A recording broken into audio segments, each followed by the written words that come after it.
One day I picked up my pen, or in this case my keyboard, and started writing my daily life, the way you might share it with a friend or neighbor, except from a deeper place, the place where I talk with God.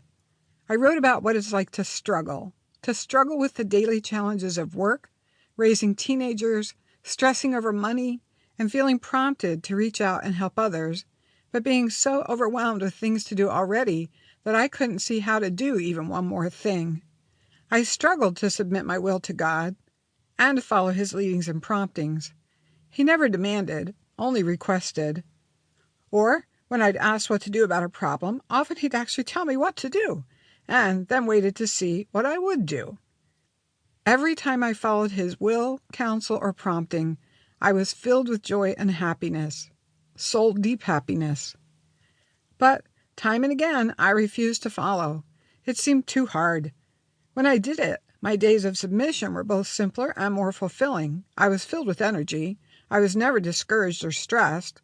At the end of each day, I felt deep satisfaction and pleasure. I had true purpose to my actions, even the simplest ones. I knew, because people told me so, that my simple actions, such as bringing a dinner, making a telephone call, or apologizing, were making a difference. When I listened, my life had meaning. And yet it continued to be a struggle. Isn't that strange? I was too busy, too afraid, too offended. It was as if I was saying to God, "Let me live my selfish life in misery and anxiety. I don't have time to be happy."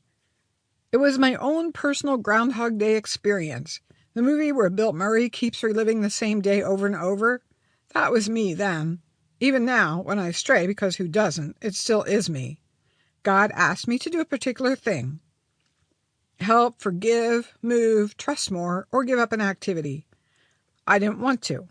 I argued, ignored Him, found other things to do, or tried a different way. Finally, I did it. When I did, I was happy. My problems were handled, often miraculously. God asked me to do something else. I didn't want to. Repeat, repeat, repeat. Until at last I got it. The struggle was between what I thought would make me happy and what God knew would make me happy. I'm His child. He knows me better than I know myself. Counseling with and following God's promptings is what it takes to be happy. It's not about waiting until I have my life in order so I have time, money, and energy to listen to God and do what He wants. It's about listening to God, doing as He asks, and then He gets my life in order. What a gift. That's what this book is about. What God wants for me and wants for you too. To learn how to be happy. All the rest of it, the simpler life, the true purpose, the energy, the joy, the focus, come along as part of the package, the life of soul-deep happiness.